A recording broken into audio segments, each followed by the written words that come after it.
بسم الله الرحمن الرحيم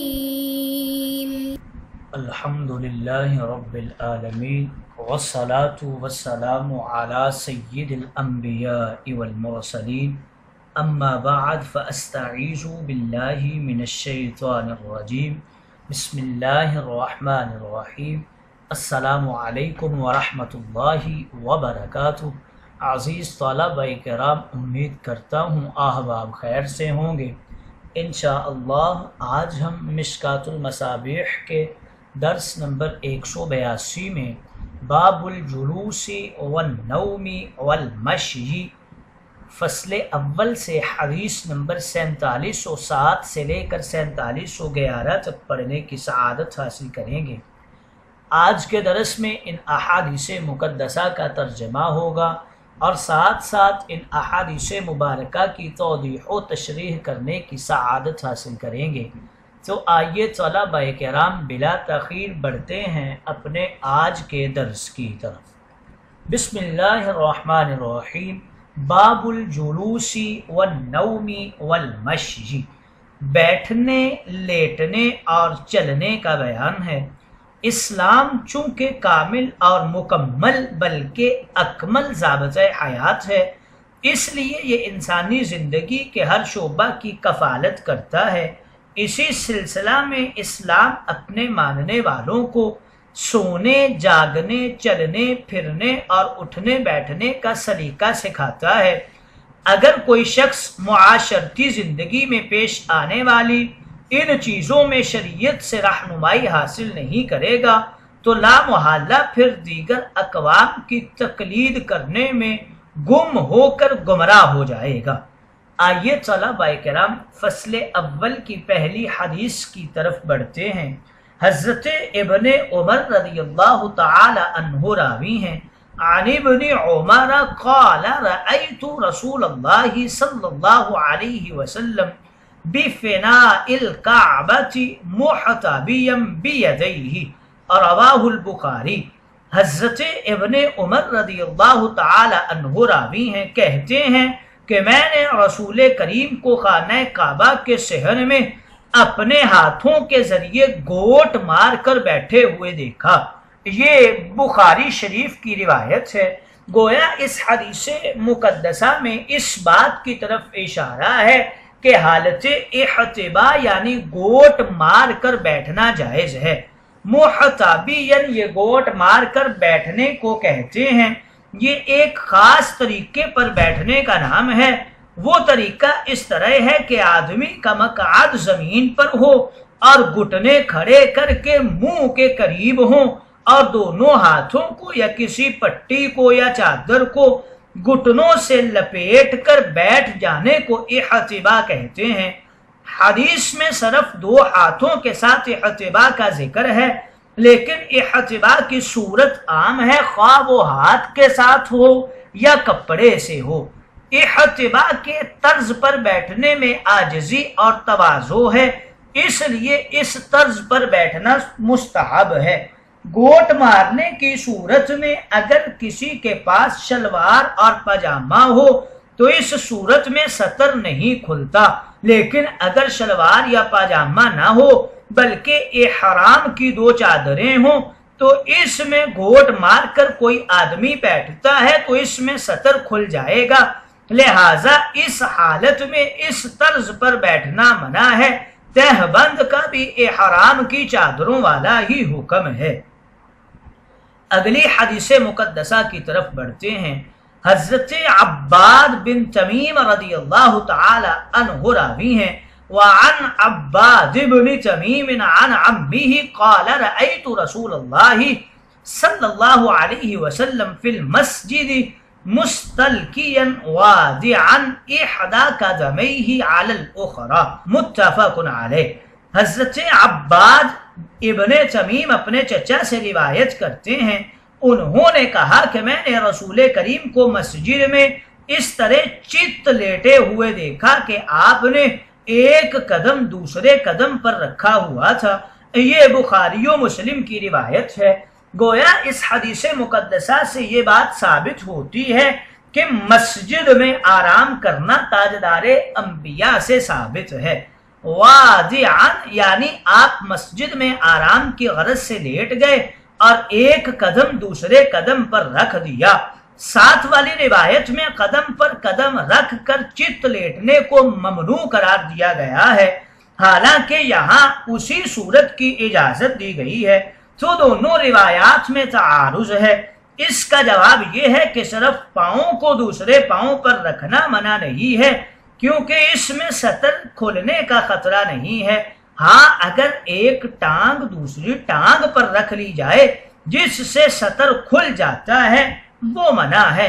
الغرض گھوٹ مار کر لیٹنے کی ممانعت کا مدار سطر کھلنے پر ہے۔ اگر سطر کا انتظام ہو گیا تو پھر گھوٹ مارنا ہرگز منع نہیں ہے۔ اگلی حدیث مقدسہ کی طرف بڑھتے ہیں۔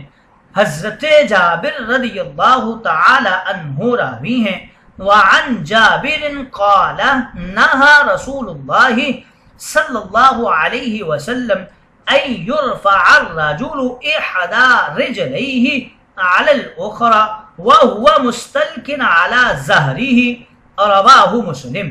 حضرت جابر رضی اللہ تعالی عنہ راوی ہیں، کہتے ہیں رسول کریم رؤوف الرحیم نے ارشاد مقدس فرمایا، آپ نے منع کیا ہے کہ کوئی شخص ایک پاؤں کھڑا کر کے دوسرا پاؤں اس پر رکھ لے حالانکہ وہ چت لیٹا ہوا ہو۔ یہ مسلم کی روایت ہے۔ گویا ٹانگ پر ٹانگ رکھ کر چت لیٹنا منع ہے۔ اس حدیث میں ایک خاص طریقے پر لیٹنے کو منع کر دیا گیا ہے کیونکہ اس میں سطر کھل جاتا ہے۔ وہ طریقہ اس طرح ہے کہ ایک آدمی چت لیٹتا ہے اور ایک ٹانگ کھڑی کر دیتا ہے اور دوسری اس کے گھٹنے پر رکھ دیتا ہے، جس سے نیچے کا پورا علاقہ نظر آنے لگتا ہے۔ آدمی احرام میں ہے، ازار بند میں ہے تو اس طرح کرنا منع ہے، لیکن اگر اس آدمی نے شلوار پہن رکھی ہو یا سطر کا انتظام ہو تو پھر اس طرح لیٹنا جائز ہے۔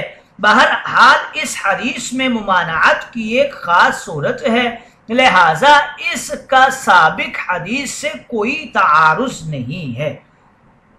اگلی حدیث مقدسہ کی طرف بڑھتے ہیں۔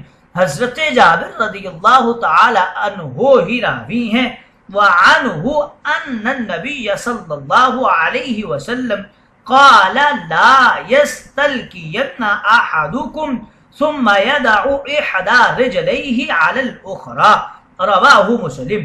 حضرت جابر رضی اللہ تعالی عنہ راوی ہیں، کہتے ہیں کہ نبی کریم رؤوف الرحیم نے ارشاد مقدس فرمایا، تم میں سے کوئی شخص اس طرح چت نہ لیٹے کہ ایک پاؤں کھڑا کر کے اس پر دوسرا پاؤں رکھ لے۔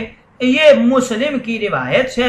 گویا علت پہلے بھی بیان کر دی گئی ہے، اگر سطر کھلنے کا خدشہ ہو تو پھر تو ہر حالت میں چت لیٹنا یہ ممنوع ہے، اور اگر سطر کھلنے کا خدشہ نہ ہو، وہ حالت احتباء ہو یا چت لیٹنا ہو، پھر کوئی بھی ممانعت نہیں ہے۔ اگلی حدیث مقدسہ کی طرف بڑھتے ہیں۔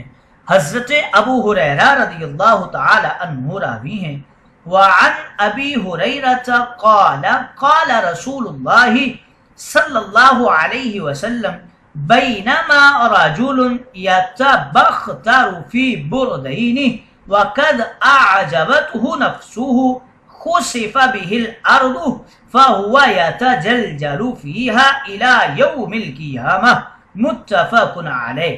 حضرت ابو ہریرہ رضی اللہ تعالی عنہ راوی ہیں، کہتے ہیں کہ رسول کریم رؤوف الرحیم تاجدار انبیاء نے ارشاد مقدس فرمایا، ایک شخص دو دھاری دار کپڑوں میں ملبوس اطراہٹ اور اکڑ کے ساتھ چل رہا تھا، نیز اس کے نفس نے اس کو غرور اور خود بینی میں مبتلا کر دیا تھا۔ زمین نے اس شخص کو نگل لیا، چنانچہ وہ قیامت کے دن تک زمین میں دنستا چلا جائے گا۔ یہ بخاری و مسلم کی روایت ہے۔ گویا تکبر کی چال چلنے والے کے انجام کو تاجدار انبیاء نے اس حدیث مقدسہ میں ذکر فرمایا ہے۔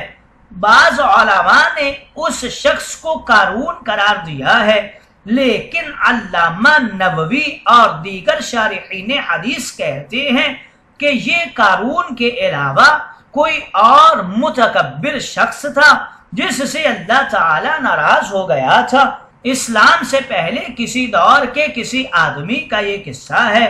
زمین پر اللہ والوں کے چلنے کا انداز تو اس طرح ہوتا ہے، وَعِبَادُ الرَّحْمَنِ الَّذِينَ يَمْشُونَ عَلَى الْأَرْضِ هَوْنًا وَإِذَا خَاطَبَهُمُ الْجَاهِلُونَ قَالُوا سَلَامًا۔ گویا اس حدیث مقدسہ میں اس بات کی طرف اشارہ ہے کہ رب تعالیٰ کو تکبر کی چال چلنے والے کتنے ناپسند ہیں، اور جو تکبر کی چال چلتا ہو اور اطراحٹ اور اکڑ میں مبتلا ہو، اپنے نفس کو غرور و تکبر اور خودبینی میں مبتلا کر چکا ہو، پھر رب تعالیٰ اسے سزا یہ دیتا ہے کہ اس شخص کو زمین میں دنسا دیتا ہے، اور وہ قیامت تک اس فعل کبھی کی وجہ سے زمین میں ہی دنستا رہے گا۔ اللہ رب العزت ہمیں تکبر اور ریاکاری سے محفوظ فرمائے۔